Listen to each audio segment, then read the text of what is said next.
1, 2, 3, come on!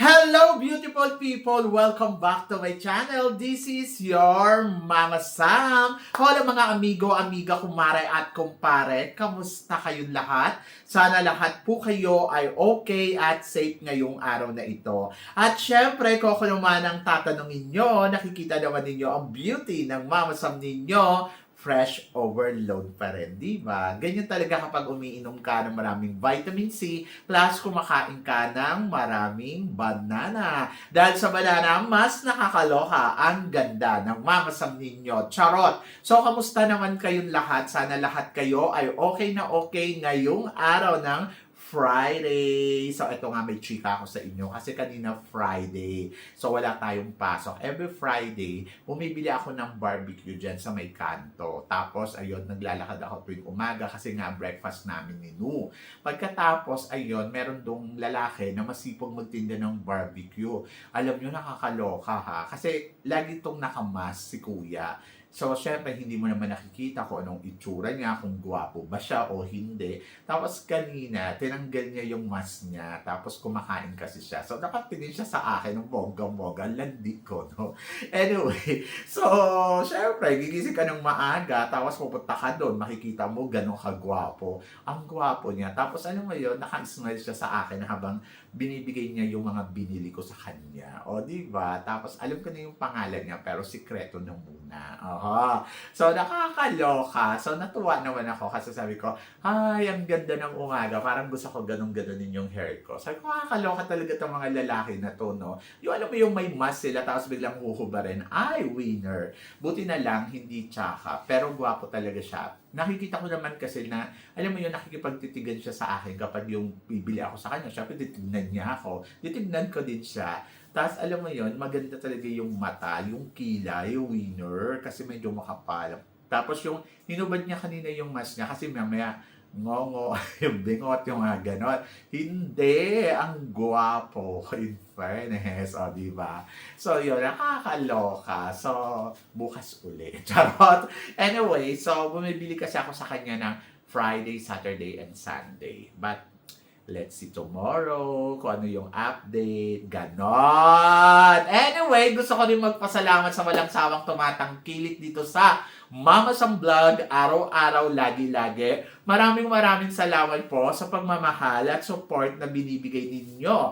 At syempre, gusto ko rin mag-shoutout kay Christine Ann Perez, ang aking unika iha na napakaganda na gandang binibini. O, di ba? And then, of course, sa inyong lahat na walang sawang tumatangkilik, shout out sa inyong lahat ng bonggang-bongga. And then, of course, gusto ko rin magpasalamat sa mga bago nating subscribers. Hello po sa inyong lahat. Maraming salamat po sa pag-subscribe ninyo, syempre, dito sa channel ko. At sa lahat naman na makasolid na Mama Sam dyan na laging tumututok dito araw-araw, lagi-lagi. Maraming salamat po sa inyong lahat. Kaya naman, syempre, sa mga makasolid na Mama Sam dyan, marami akong hatid na chika sa inyo na talaga naman. Oh my gosh! Magtataas ang kilay ninyo ng bonggang-bongga sa mga pag-uusapan natin ngayon. Kaya guys, huwag na nating patagalin ang ating mga chika. Para sa una nating chika, Jose Carlos Faras, ayan nga, namigay ng hamburger. Kala ko hotdog yung binigay niya. Hamburger. Kung hotdog, hihingi ako at magpapasubo ako. Charot! So, ito na nga, syempre nakabalik na ng Pilipinas ang Jose Carlos. Hindi ko alam kung sa Pilipinas to or dito sa Thailand, pero feeling ko sa Pilipinas na. So, namigay siya ng hamburger. So, nakakatuwa, alam nyo, sa totoo lang kung bakit. Dahil, isa tong hari na, alam mo yun, with the heart, yung marunong siya magbigay sa na-receive niya. Oho, di ba? So, nakakatuwang isipin na nakakagawa siya ng ganitong advocacy kahit maliit lang. And then, happy ako kasi ito pa lang yung mister na nakita ko na namigay ng hamburger. Siyempre, alam nyo naman, ng mga bata, pag binigyan mo ng hamburger, masaya yan. O, di ba? So, nanalo siya, namigay siya. O, di ba? So, more blessing to ka para kay Jose Carlos. And then, isa kang tunay na hari. Dahil, may puso siya. Yun yung naramdaman ko. At deserve niya na maging title ng Mr. National Universe. Di ba? Nakakatawa kung iisipin mo, imaginein mo, naisip niyang magbigay. Yung iba nga dyan wala lang di ba? So, nakakatawa. Sana next time, ako din, bigyan mo rin ako ng hotdog. Charot! So, yun. So, congratulations and God bless more para kay Jose Carlos Paras. Ayun.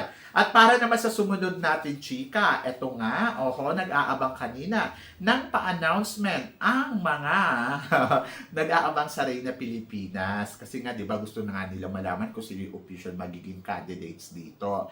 Noong June 24, ang first day of walking in screening, pero parang konti lang daw ang pumunta. At hindi daw to dinubog, nilangaw daw sa madaling salita. Tapos, noong June 30 naman, last day of submission, ayon, para naman sa online screening. So, noong July 3, grand callback, final screening, included who's the submitted online. So, July 8 ang press presentation. So, finally, meron na silang 22 candidates na surprise muna. So, doon naman sa nagsasabing nilangaw daw yung Reyna Pilipinas. Hindi naman, kasi may online naman Kumbaga parang wait lang talaga. At may final screening naman. So, ayun nga naganap na kanina. Sabi ganun, bakit wala pa ang listahan? Mag-abang kayo. Kayo apat. So, syempre, first screening, first pa lang naman to, first Reyna Pilipinas edition. So, dapat maintindihan natin na hindi ganun kadali na kumuha ng mga kandidata. Syempre, sa susunod na taon, nag-expect na tayo na mas marami pang sasali. So, sa ngayon, syempre, talagang ganyan. Kahit kakilala na sila Jojo at sila Emma, hindi naman basta-basta siya sasali yung mga girls, di ba? Kumbaga parang aalamin kasi kung ano bang meron sa pageant na to, magkano ba ang cash prize, mga tipong ganon. Kasi kahit ako, sa totoo lang, nag-aabang ako kung ano yung meron sa pageant nila. Kaya nga, di ba sa live ko kanina, sinabi ko na wala akong expectation kasi ayoko mag-expect kasi bago lang naman yung pageant. Ang kailangan nila ay tulong na kung paano mapopromote yung pageant nila. So, tulong ang kailangan. Hindi yung parang nag-aabang ka, na nag-expect ka. Hindi naman to Binibining Pilipinas, hindi naman to Miss World Philippines, hindi rin naman to Miss Universe Philippines na magdadatingan na lang yung mga kandidata dahil ayan na screening na nila, di ba? So, hinay-hinay. Ando doon na darating in the future na marami din sasali sa kanila. But for now, meron na silang 22 candidates at ang exciting dito ay i-announce nila sa July 8 or doon na natin makikita kung sino nga ba ang magiging kandidata ng Reyna Pilipinas. So, yun yung abangan natin. So, good luck kay Jojo at sa mga magiging kandidata ng Reyna Pilipinas 2026. Di ba? So, yun. So, laban lang at abangan lang natin. Kayo naman, masyado kayong atat. Pero eto ang mas bongga. Miss Grand International, tuloy na sa India. Yes! I'm so excited na nga para sa Miss Grand International. My first love. First love ko talaga ang Miss Grand International kasi nga, di ba, parang alam nyo naman ako na lagi ako nakasupport sa pageant nila. And then, ayan, looking forward ako kung sino nga ba ang magiging kandidata para sa Miss Grand International ngayong taon na to. And then, ayun, abangan natin kung sino nga ba. Ang Miss Grand ay sa October. Hindi ko lang alam kung ibabalik na nila yung October 25, pero mag-start siya ng September, malapit na. And then, ayan, so abangan natin kung ano ang pasabog dahil alam naman natin, every year may pasabog talaga ang Miss Grand. And looking forward ako sa event nila dito sa India. Kung pupunta ba ako ng India, hindi. Una sa lahat, natatakot ako. Pangalawa, wala akong pera. Pangatlo, ayoko. So, yan. Ayun yung mga kasagutan ko, kaya wag na kayong magtanong sa akin. Pero huwag kayong mag-alala, syempre, marami naman silang update by online. So, doon na tayo kuchichika at abangan natin yan. Diba? So, yan. So, looking forward talaga ako sa magiging event ng Miss Grand International ngayong taon na to na gagawin sa India. Saka, ano nga ba ang magiging eksena ni Eva Tiglao para sa kanyang grand opening show ng Miss Grand International, di ba? So yun. So yan yung mga inaabangan natin dyan kung gano'n nga ba kabongga. But laban. Oh, yan. At para naman sa sumunod na chika, Ivan, magbabalik. At ito nga si Ivan ay nagbabalik na para sa mundo ng pageantry at ang baon niya ay ang Miss Megastar. O, di ba? So, Megastar International Beauty Pageant. Nakakaloka yung Miss Megastar, no? Parang Sharon Cuneta. Charot. Ano ba? Invited nyo ba dyan si Sharon? O, Megastar daw. Parang mega bang na dito. Nakakawindang yung Megastar. Ang laki. Ang laki-laki. Kasi laki ni Ivan. Yung magiging pageant na to. Anyway, so ito ba ay magiging tinik sa Miss Grand All-Star? O, di ba? Yan yung abangan natin. Kung ano nga ba ang meron dito sa Miss Megastar. Parang Megastar. Nakakaloka yung title, no? Familiar tayo. Anyway, so ang naiisip ko, ang magiging national director dyan, si Arnold.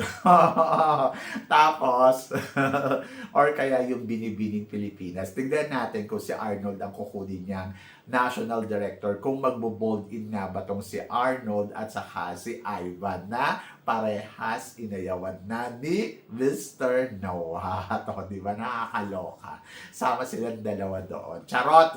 Kayo talaga. Pero ang bongga dyan, exciting kung ano ang magiging eksena ng Miss Megastar sa atin. Oho, sa mundo ng pageantry. Kung ito nga ba ay tatangkilikin, kung willing nga ba si Ivan na ipanalo ang Pilipinas. Oho, so yan yung abangan natin. At yung pageant ba nila ay makikipagsabayan nga ba sa mga, alam na natin ng malalaking pageant katulad ng Miss Grand. Siya nga ba ang magpapataob sa Miss Grand International or sa Miss Grand All-Stars? Abangan ninyo yan. O, di ba? So, yan. Maganda yan. Sige lang, laban. At para naman sa sumunod na chika, eto nga, national costume ng Binibining Pilipinas yesterday. Mama, sama anong masasabi mo sa eksena? Siyempre, masasabi ko, tuwang-tuwa si Christine Ann Perez. Oo. Kasi nga, once you are binibini, you're always a binibini. Pero in fairness sa Binibining Pilipinas, napaka promera, kalibre, kalidad ang kanilang pageant. Nakita naman ninyo kagahapon kung paano umeksena ng bonggang-bongga ang mga kandidata at ang mga nagbobonggahang national costume na talaga naman naaliw tayo ng todo-todo. At ang winner ng mga national costume ng mga candidates, talagang pinaghandaan nila ng todo-todo.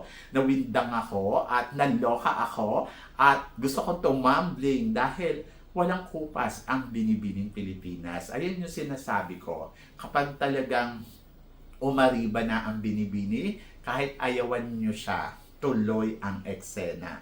At sa tuwing sisilipin nyo siya, sasabihin ninyo, wow, ang ganda ng Binibining Pilipinas. Diba? So, sana tuloy-tuloy pa rin natin suportahan ang Binibining Pilipinas because once you are Binibini, you're always a Binibini. At tayo ay batang Binibining Pilipinas. So, diba? Gusto yan ni Christine Ann Perez. And then, of course, panalo din syempre ang mga hosts yesterday kung saan tatak binibini. Kung saan sila talaga ang masasabi nating mga gandang binibini. Diba? So, yun. So, support sa binibini. Diba? So, yun. So, nakakatuwa kasi itong mga girls na to ay dating mga kandidata dito sa Binibining Pilipinas. Pagkatapos ngayon, makikita mo sila na talaga tinutulungan nila yung alma mater nila. Eskwelahan. So, yun. So, nakakatuwa kasi andyan dyan sila at willing ipagpatuloy ang legacy ng Binibining Pilipinas. So, ang coronation ng Binibining Pilipinas sa July 18, malapit na sa next week? Next week. And then, abangan ninyo ang susunod nilang activity, ang Parade of Beauty, na kung saan naman talaga ay laging inaabangan sa Araneta. Sayang na hindi tayo nakakapunta. Pero, in the future, kasi lagi-lagi naman may ganyan ang Binibining Pilipinas. And then kahapon, nanalo naman ang Binibini 32 na si Pauline Thea Isguera. Oho, ang taray ng Aklan. Siya ang nagwagi ng Binibining Pilipinas Tourism 2026. Taray, no? Special award lang. Samantalang sa ibang pageant ay title na to. O, di ba? So, yun. Ganun talaga kabongga ang Binibini. Sabi ng ganon, Binibini, always a Binibini. Di ba? Kaya, Binibining Pilipinas. So, abangan ninyo ang kanilang final game. O, di ba? At para naman sa sumunod na chika, eto nga, Katrina Ann Johnson.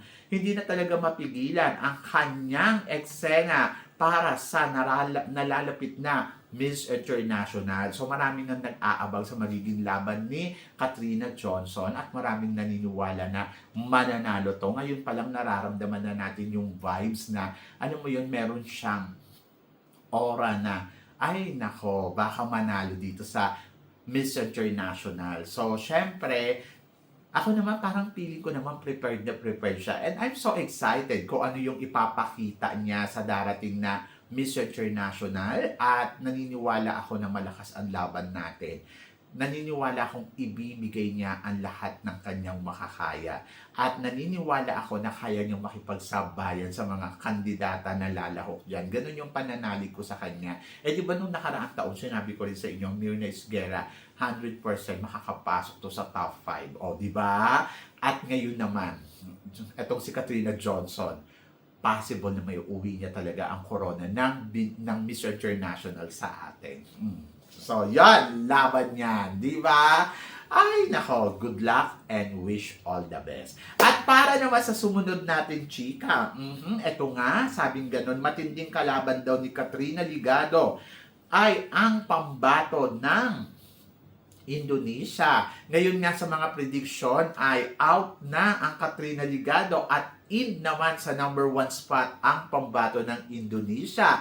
Ang tanong, eto na kaya ang mananalong Miss Supranational or malaking tinik kaya siya kay Katrina Ligado para masungkit ni Katrina Ligado ang corona ng Miss Supranational? So, delikado ba? Yan.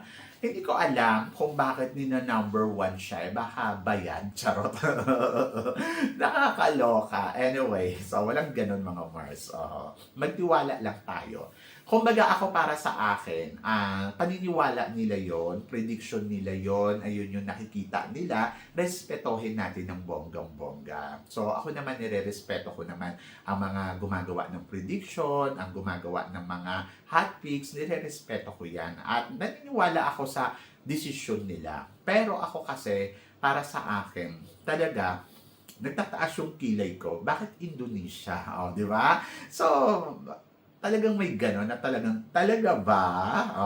Pero depende yan kay Miss Indonesia kung ano yung ipapakita niya. Depende yan kung gaano nga ba siya kagaling sa magiging game dito sa Miss Supranational.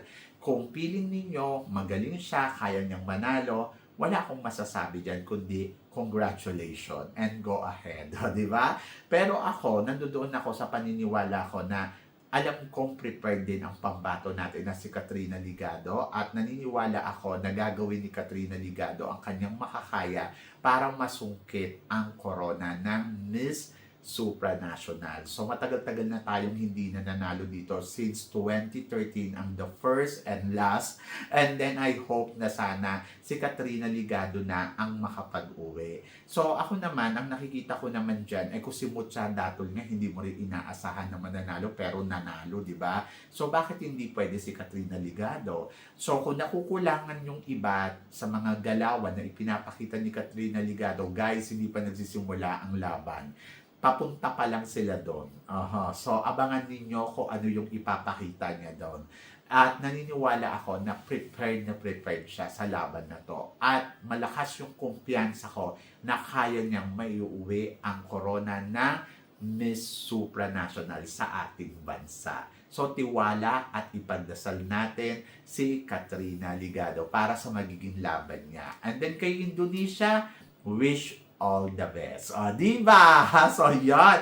So, ako lang, ganun lang. Wish all the best para kay Miss Indonesia. But I believe Katrina Ligado well-prepared sa laban niya sa Miss Supranational. So, Katrina to Katrina, possible na mag-uwi ng corona sa bansa natin from international to supranational. So, yon. So, kayo guys, ano guys ang masasabi ninyo dito sa mga pinag-uusapan natin ngayon? So, please comment below para at least malaman ko naman kung ano naman ang chika mo dito sa mga tinatalakay natin. Syempre, maraming salamat po sa inyong lahat sa love and support na binibigay ninyo syempre dito sa channel ko. At sa mga hindi pa nakaka-follow at nakaka-subscribe, please don't forget to click like and subscribe my channel at i-click nyo na rin po ang notification bell to more updated syempre sa aking mga chika. Sabi ng ganon, always keep smiling and laban lang. So guys, hanggang dito na lang, hanggang sa muli nating chikahan. See you tomorrow. Thank you guys.